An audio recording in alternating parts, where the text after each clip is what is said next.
Chuck LeBlanc. Sweet Symphony or Shrieking Siren? Sweet Symphony or Shrieking Siren? Chuck LeBlanc.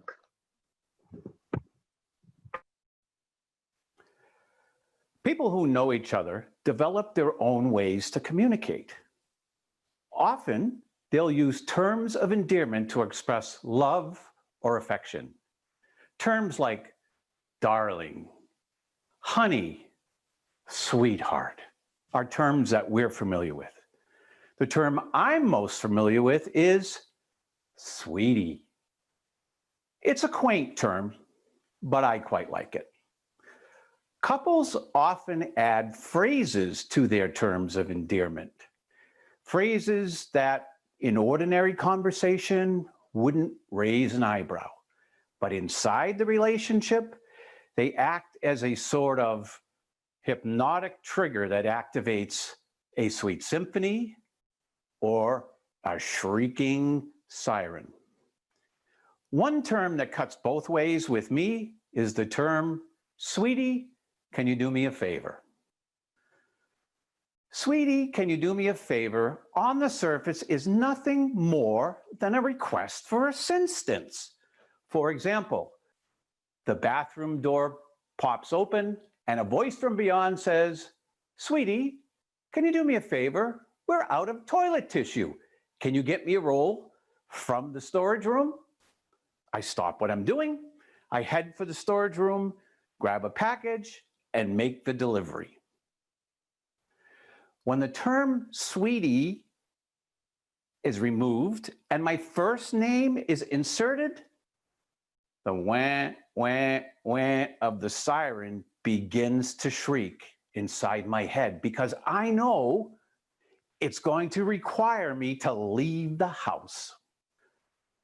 Chuck, can you do me a favor? I'm cooking dinner and I need a can of cream of mushroom soup.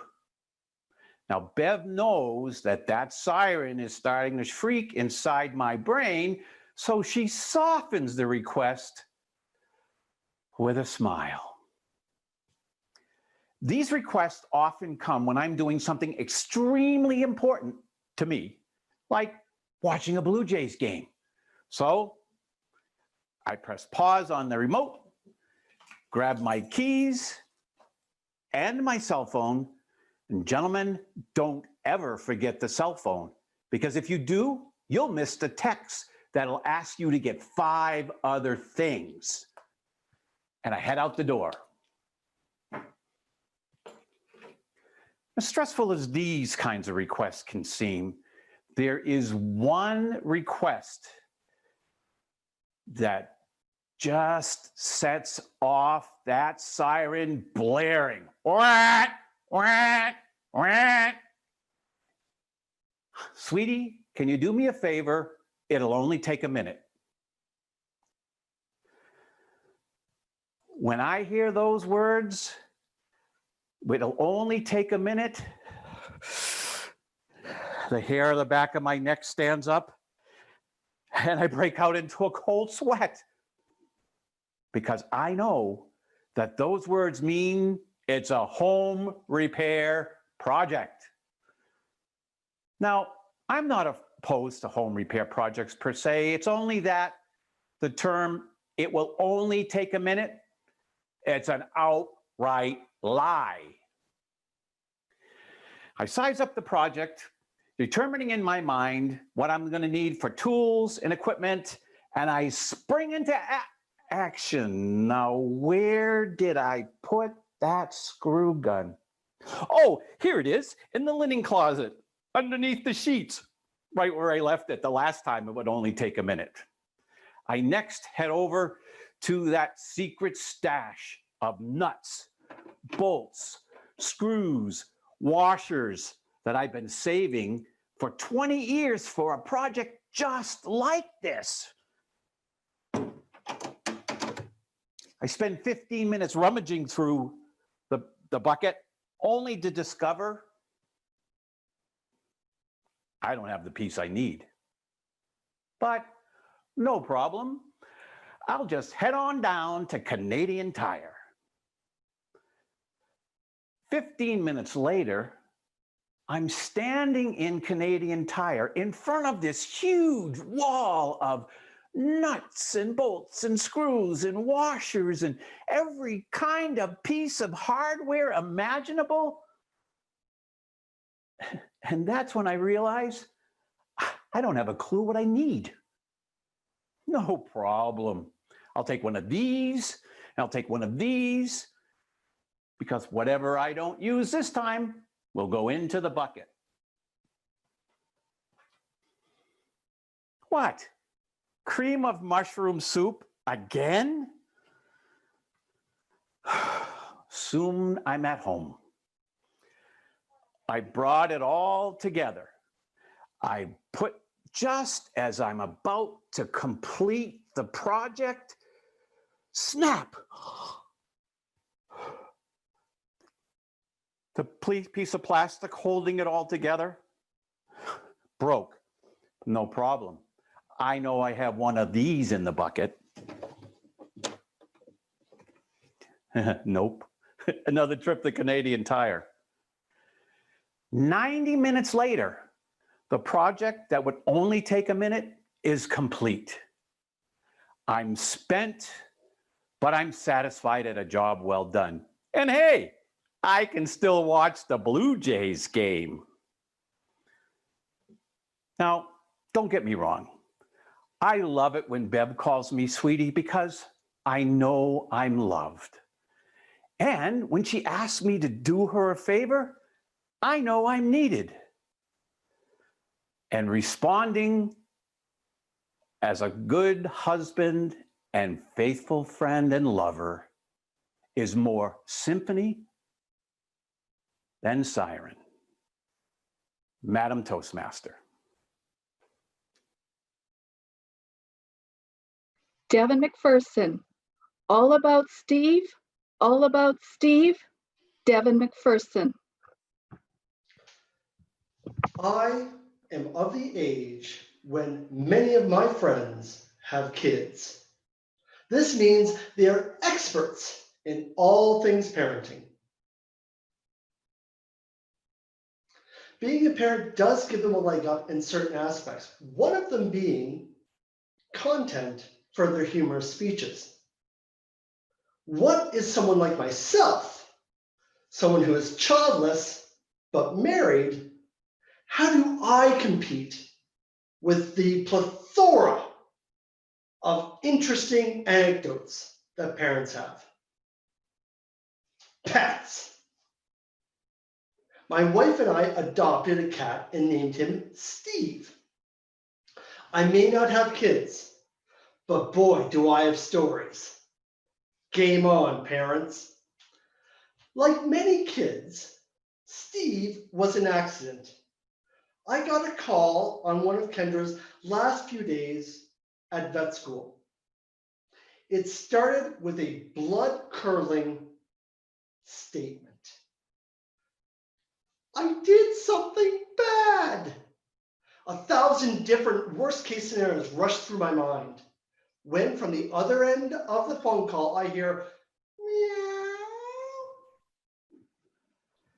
I adopted a cat. His name is Steve. You're gonna love him, and you need to take him to your place for the next 3 weeks. What? I stammered. No, or why, or let's think about this, or some words of protest, just stammering out, what? Kendra went to further explain that she'd be living with her father for the next 3 weeks in Lethbridge. Her dad has a geriatric cat, and since Steve is a kitten, the two wouldn't really get along. She had to adopt him though. He was so cute. He had a big tail. It was so cuddly. So I took him and we had a 3-week trial basis roommate agreement. It did not end well. Steve wasn't really a kitten. He had been on the hard streets of Saskatoon for the last year. He also wasn't very cuddly as previously advertised.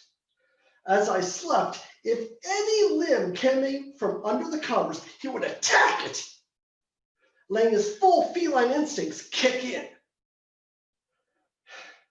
Now, why would my wife lie to me? Obviously, he was not cuddly. I might describe him as aggressive, or playfully aggressive, or aggressively playful, but definitely aggressive. The fact of the matter was, it was a sin of omission. She hadn't told me the full story. Here's what she left out. Kendra went and neutered Steve. She's a vet after all. She then went down to see him afterwards in post-op and cuddled with him when he was highly sedated. Fell in love with him, adopted him, and then handed him off to me. For those keeping track at home, I was going to be Steve's brand new first owner after my wife had removed his testicles. I've been paying for that ever since. I learned a lot of different things in the first 3 weeks. How cats are very different than dogs, how to use the kitty litter, well, for Steve to use the kitty litter. I also learned the term vocalize and not in a Toastmasters sense. Steve isn't loud, he's just vocal. He has a lot to say. At the time, I was living in an apartment with a galley kitchen. The moment I would step into the kitchen, Steve would start to vocalize instantly. Please let me demonstrate.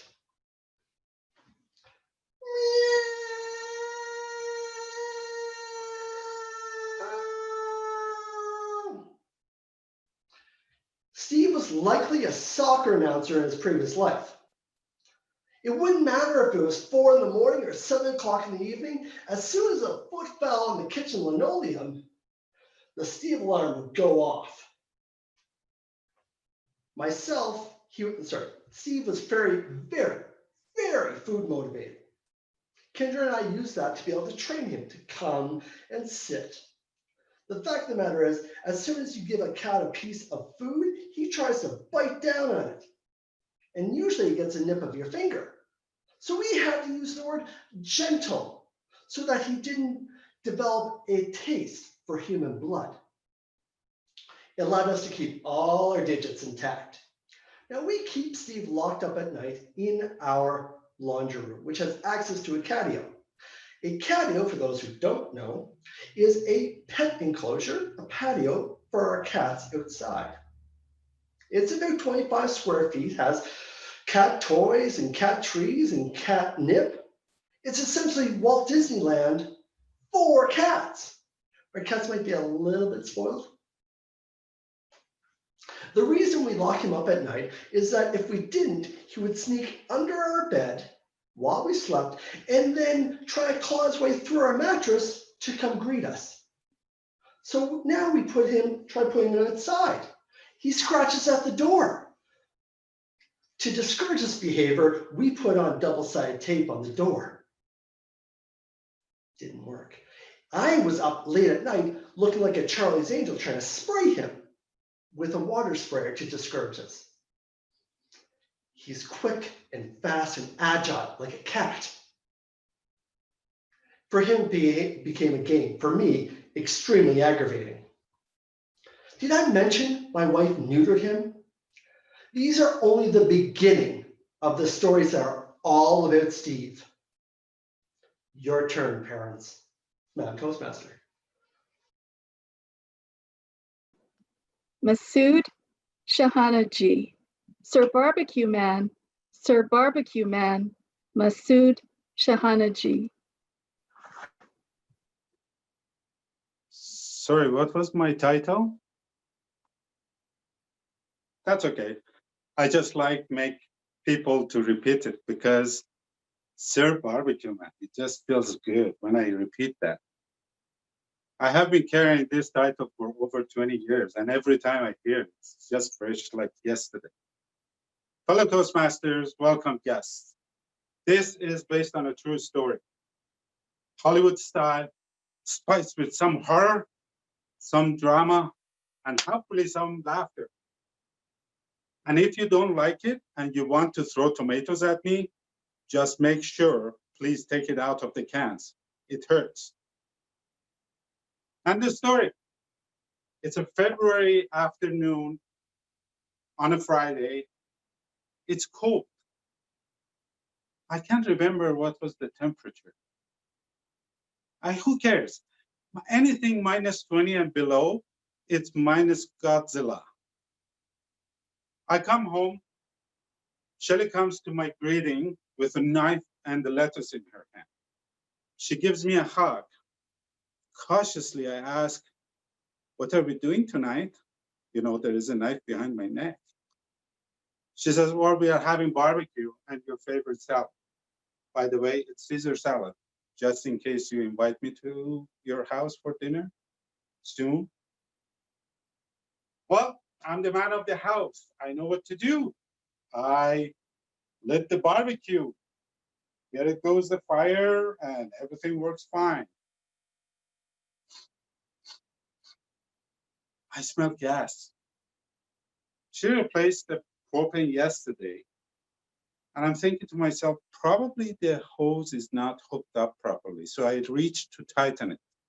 Then I hear this voice from the heavens. Not a good idea. Sorry, I already loosened it. Then I hear this hissing noise. And poof, the fire hits my face, knocks me back and down on my knees. For 2-3 seconds, I am brain dead. Then I look up, what the heck just happened? Oh my God, the barbecue is on fire. You know, in these situations, you kind of, one of your legs says, let's run. One of them says, stay. You know, this run, stay. That creates a fire dance, I call it. Now hold on there. Shelly hears this hissing noise, the poof, and this toop, toop, toop, toop. She comes to the balcony to check what's going on. She freezes. And I'm still doing this fire dance with my dumb face. Don't worry, honey, I'll figure it out. I bet you that frozen face, behind that, she was thinking, what an idiot did I marry to? Suddenly it clicks. The barbecue is on fire. So she runs toward the door and says, run, it's gonna blow. With my own eyes, I saw the knife and the lettuce magically disappeared in the air, and the phone appeared in her hand, just like a magician. Well, I'm still doing my fire dance, and I don't know, I have to do something here. Maybe I can shut the valve. Nope, no way. Too much fire, too hot. Maybe I can just hard the barbecue and throw it into the backyard. At least the house will be safe. Then I hear this voice again. Masood, you have been stupid enough. Don't need to prove it anymore. He has a point. We have a fire extinguisher in our pantry. So I go there and I try to very civilized and a nice way to unhook it. It's not cooperating. So barbarically, I just rip it off the wall, bring it to the fire and pull the trigger. The fire is out. Fire is out. In a minute, Shelly doesn't hear any blow up. So shakingly, she kind of peeks in. Are you okay? So yes, come on in. But the propane is still hissing. So I reach and I shut the valve and it's hot, burns my finger. It burned my finger. Brilliant. This is how I get out of trouble. So I cry like a big baby. I burned my finger. You know, you should know Shelly, which is my lovely weather wife. She's very mother figure and kind. She takes me to the bathroom, puts some ointment on it, and she asks, do you smell something burning? I said, no. She bursts out laughing. Here it is. My eyelashes, gone. Eyebrows, half gone. I had something called hair here before. Those are burnt to the scalp. And when I tap here, it used to sound like this, not like this. That night, we decided not to eat. We go to bed, we laugh, we cry, we shiver all night. You know, it was a big shock, wasn't it? Next morning, we come down. First of all, we magically find the knife and the lettuce on the stairs. And then we walk down to the living room, we freeze. No wonder we were shivering last night. We were not in shock. We were cold. It was this minus Godzilla wind in the air. The front door and the back and the screen door were both open. Thank God thieves don't work in that cold weather. Now, if you want to get any advice from this speech, just read between the lines, do whatever you're not supposed to do. And as for me, I believe incidents that they don't kill me, they make me a celebrity. Sir Barbecue Man. A couple of days later, my father-in-law called me and said, I hear you're out of propane. I said, yeah, how do you know? He said, well, you were featured in the newspaper. You see, the pictures match. And Shirley has a message for you. If Sir Barbecue Man shows at your house, hide your barbecue. Madam Toastmaster. Stephanie Harris. And then I said it, and then I said it, Stephanie Harris. I'll never forget the time my sister called me to share with me all the interesting things she was learning in her genetics class. She began to describe how women have a double X chromosome, while men have an XY chromosome. And I said, yeah, Sherry, I know this. We learned this in high school. What's the deal? What's the deal? I'll tell you the deal. The Y chromosome is blank. It's empty, just takes up space. No way, blank, really? Huh. This was the wisdom I needed. This was what I was looking for. As a newlywed, I didn't have a healthy role model to show me what a good wife looked like. I had no idea what I was doing. All I knew is that I wanted to be a good wife, not just a good wife, the perfect wife. I was going to be the kind of wife that they would write books about. I was going to be a legend. It's tough to be a legend when you are clearly the face of sarcasm. And sarcasm is not a friend to your marriage when your husband is home sick with the flu and you just discovered that half of his genetic makeup is blank. Cam was wrapped tightly in a blanket on the couch. And he was singing the blues. My wife doesn't love me. She doesn't take care of me when I'm sick. Can you call my mom? I looked at him and then I said it. Oh, hon, can I get you something? A hot bowl of soup, a cold cloth for your forehead, a loaded chromosome? Of all the thoughtless and sarcastic things that come out of my mouth, I often wonder why Cam ever asked me to be his wife. I actually inquired of him one day, to which he said, I see potential. Potential, huh? Is that what you Y chromosomes call it? Potential? Rest assured, a double X chromosome knows exactly what you mean. And we'll see. We'll see which of the two of us here meets our potential. Allow me to put this into context. In order to do so, we need to go back to the first time I met his mom. We're sharing a lovely dinner, wonderful conversation. She's asking me what my interests are, what hobbies I like to do outside of work. And I said, actually, I'm learning how to golf and I'm quite enjoying it. To which she responded, tell me, I never understood golf. What do you like about it? Without even thinking, then I said it. I don't know, I guess I like to see how far an object flies through the air after I hit it. Well, if Cam didn't break up with me then, I couldn't imagine a different kind of scenario that would lead him to call it quits. Fast forward to some time later, we were not getting along. And I thought this was a great opportunity to plan a romantic evening. It was an evening of dancing.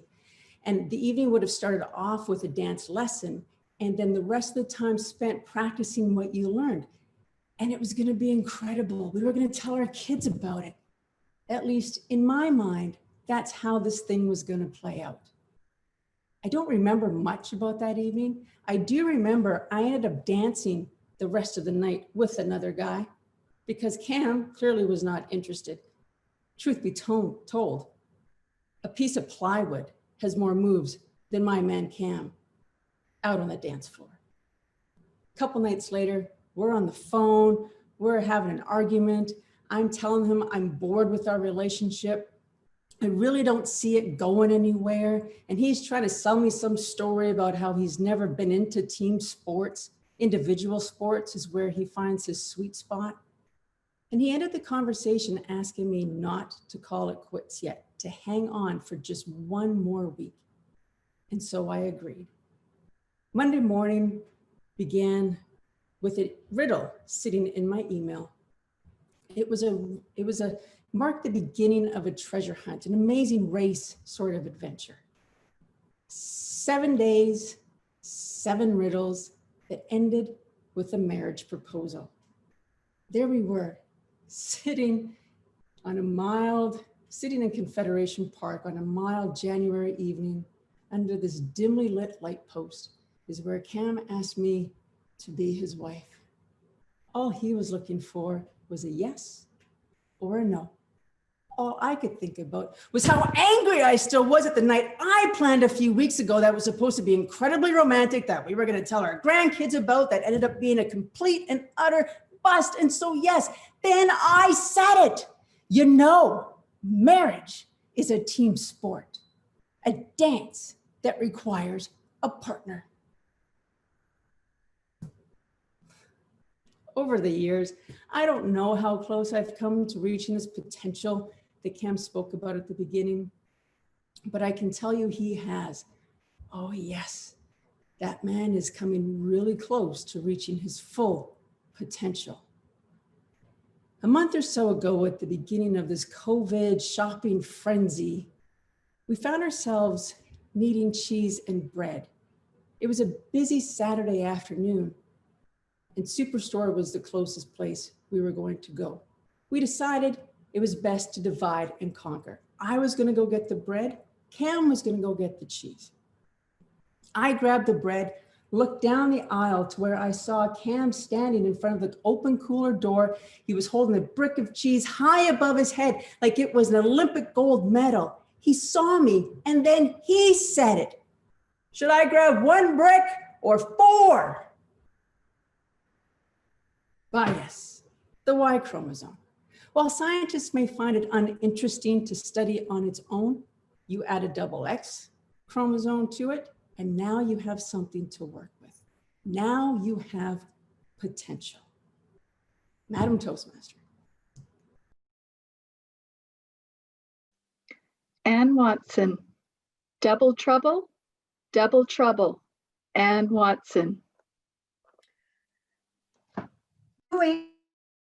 Out there, come on, raise your hands, show yourself. I myself am the proud owner of an identical twin sister called Janet, or Jan, as she likes to be called. She's 5 minutes older than me, and believe me, she never lets me forget it. All our lives, and even now, she relishes her seniority when she can say, oldest first, at every chance she can get. She's so immature. Anyway, I feel sorry for you single-birthed people. You don't know what you're missing. I could write a book about our escapades growing up. We were quite the pair, and at times cause for alarm for our parents. I only remember my mum having white hair And my dad, well, he had no hair at all. And no wonder, because we did love a good practical joke. I remember when we were about 10 years old and our auntie took us to a museum. It was several stories high and it had an antiquated lift. Well, that's elevator if you're Canadian, and an elderly man who was the operator. I hid out of sight and Jan got on the lift with the operator, who took her to the top floor. Meanwhile, I positioned myself on the ground floor and called the lift down. The doors opened and there I stood. The poor man was amazed and confused. He couldn't understand how this young girl had got off at the top floor, but moments later was standing on the ground floor. So up I went to the top floor again, and then Jan ran down the stairs, ready to call the lift again. Well, we took great delight in this, going up and down, until Auntie realized what we were doing, and she made us go apologize to him before he totally lost his mind. One thing for certain is that you're never alone when you have a twin. And most of my happiest childhood memories come from our time together. There are a few downfalls though. For instance, Christmas, birthdays, we always got the same present. Why do people insist on buying twins the same gift? And why did our mum always dress us alike? Although it did come in handy when we pranked people. Such a school where we were the head mistress's worst nightmare. Our older sister, Chris, she was a right goody two-shoes. She was the head girl. Well, 6 years later, Miss Bab was ecstatic to hear that there would be not one, but 2 reincarnations of her darling pet. Poor misguided woman.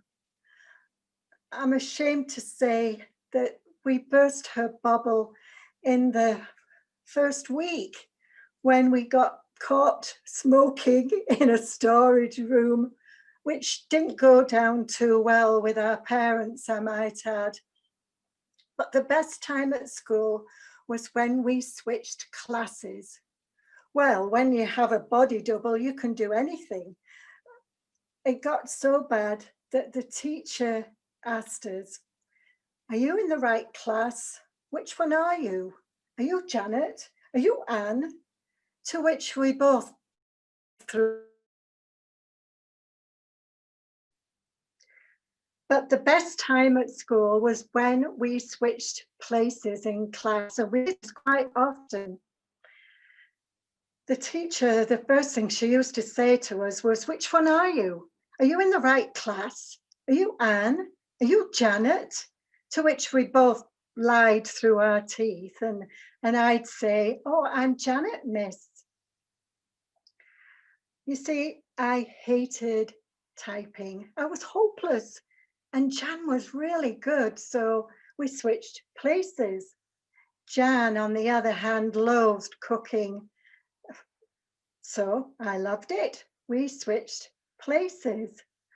To us, it was just harmless fun. I never did learn to type, by the way, and Jan still can't boil an egg, but that's beside the point. Another downfall about being a twin is that people get mixed up which name belongs to which, and that's where the boys got confused. Oh yes, I know what you're thinking. They didn't, did they? But yes, we did. We, apart from switching classes, we also switched boyfriends.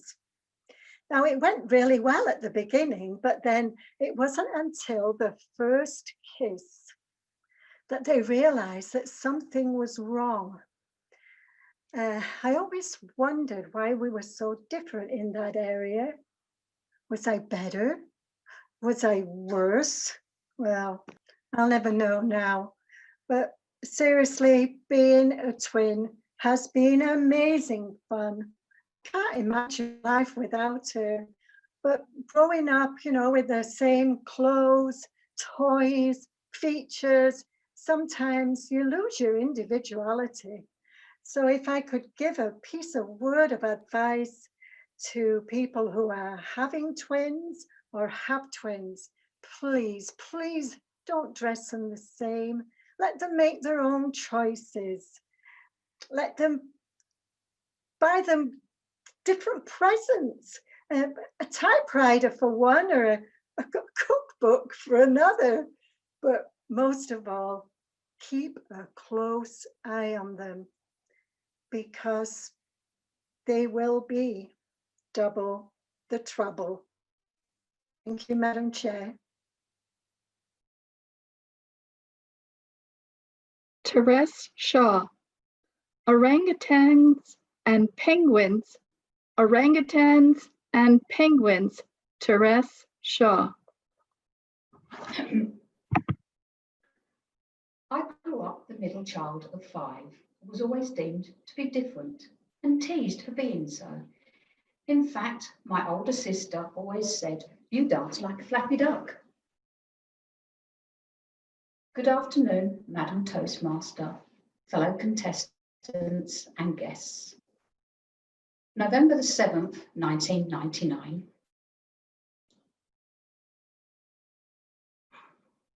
Picture a young mother of 3 young boys running a successful day home and meeting all the demands of a young family.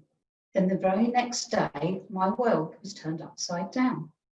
I was meeting the children from school when my right leg went funny. It went into some kind of a spasm and it wouldn't work properly. First of all, I began to panic. What's happening to me? Am I having a stroke? What's happening? I managed to get myself together and got myself home. Later that evening, I ended up in hospital. In fact, I spent 6 weeks there. And during that time, the right side of my body deteriorated. I couldn't eat, I couldn't drink, I couldn't walk, I could barely talk. And then one evening when my husband was visiting me, I had my worst moment. My whole body started to shake out of control and I couldn't breathe properly. The doctor arrived, stood at the end of my bed, looking at me, shaking his head, saying, "She's having some kind of a seizure. But she's conscious. That's not supposed to happen. I've never seen anything like it before." And me thinking, well, if he doesn't know, I've got no chance. Then 2 years, 2 neurologists, 3 psychiatrists and a professor later, a diagnosis. Generalized secondary dystonia. What's that, you might ask? It is an incurable neurological disorder, causes muscle spasms, involuntary movements, and dystonic storms, which are a seizure-like episode. After my diagnosis, I went onto the computer to find out all I could. Never heard of dystonia before. There was a support group, a dystonia society. I thought, great, I'll join them all. Then I had an alarm bell go off in my head.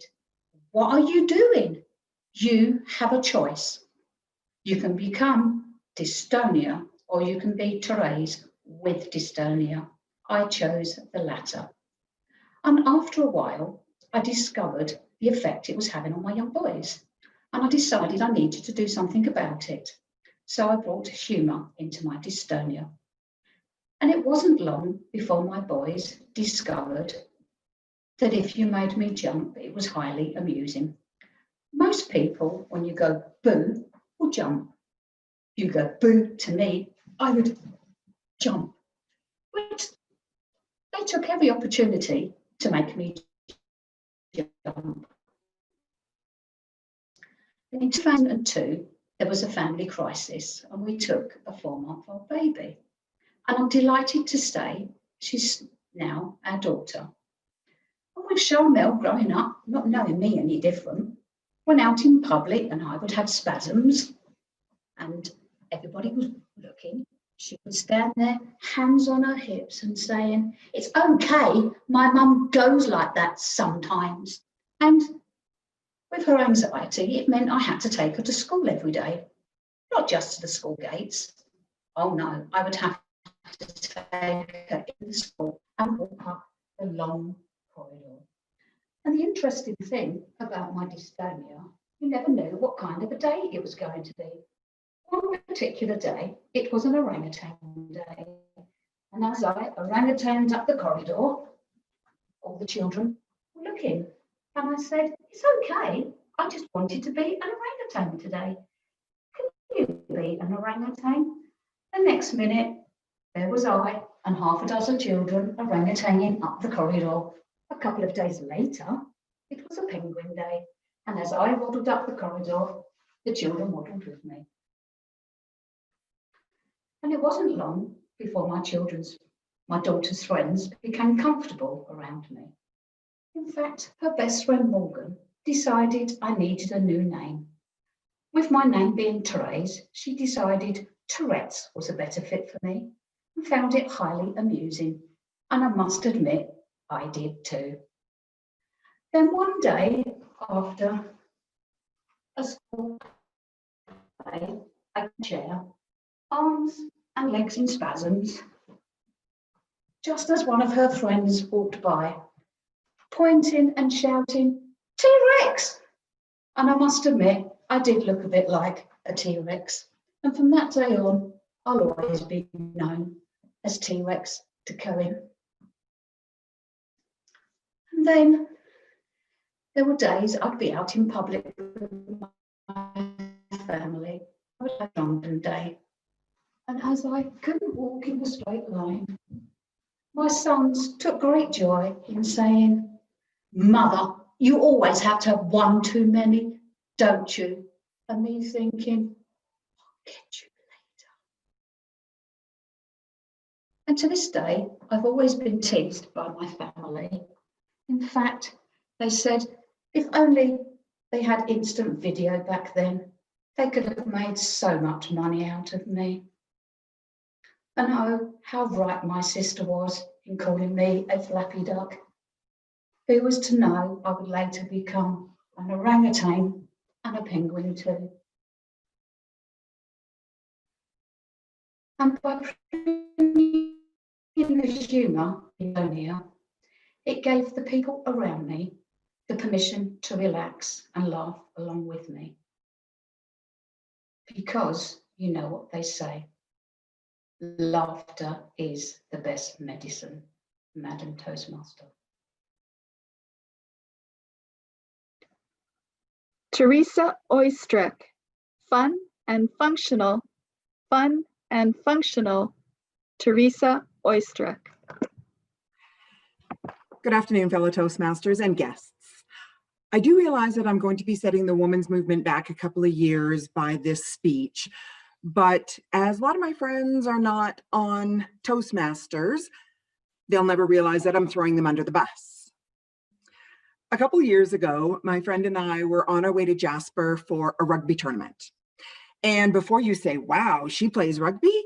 No, those girls be cray-cray.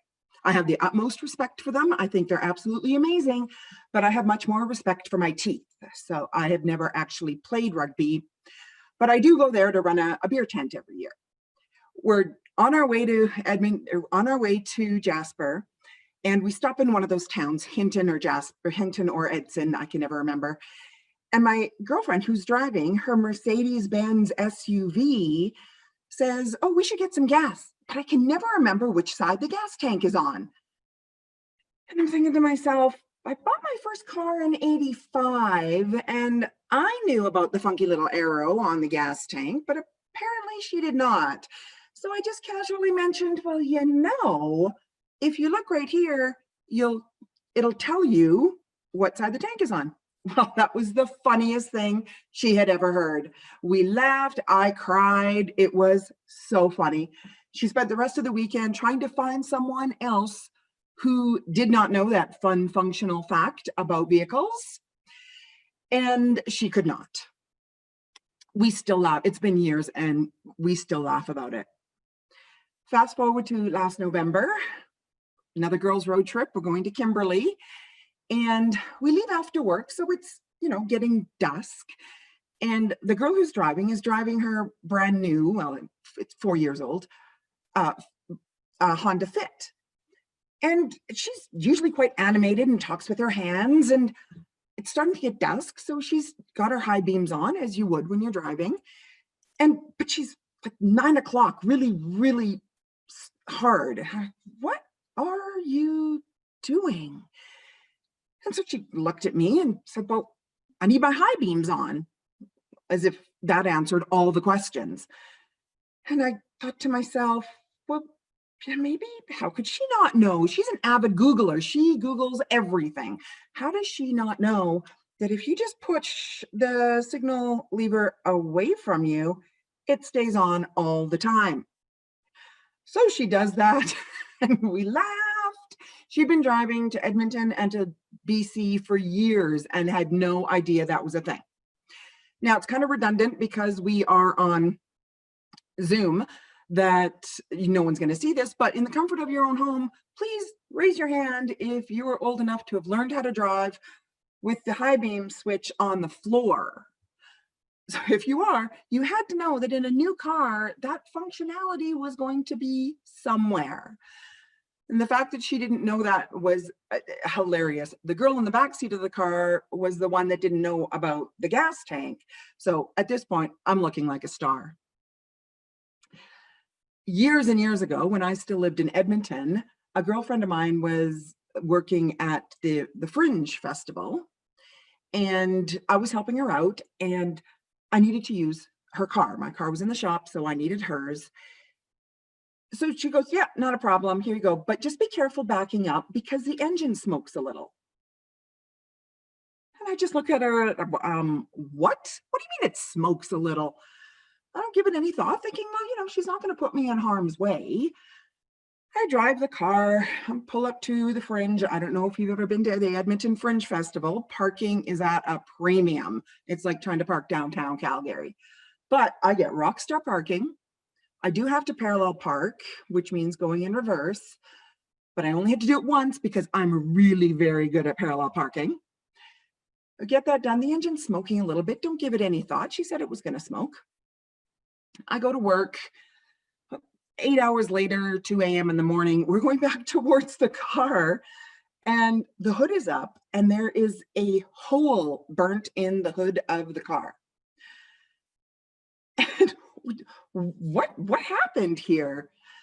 And the house where the car was parked in front of, they came out and said, well, your car was on fire, so jaws of life had to pry open the hood, and yeah, you have to call some people.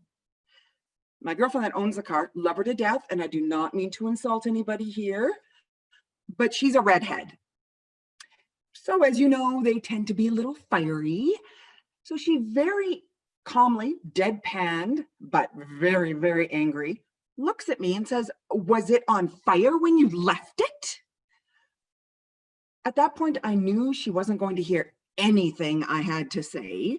So I just calmly stood there, took it all, and figured it would blow over eventually. Well, it did. The car had to go in for an inspection. Obviously, the police and fire trucks were involved. It was determined that there was a gas leak, and it was the responsibility of the dealership. So they actually got full price for the car. That was 20 years ago. They still thank me for setting their car on fire and burning it to the ground.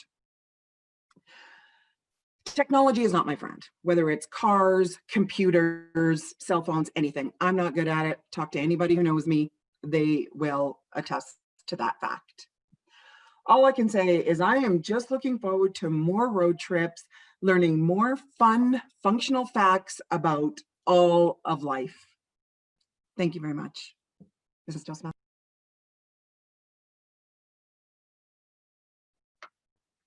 So for the humorous contest, in third place, we have Masood Shahanagi.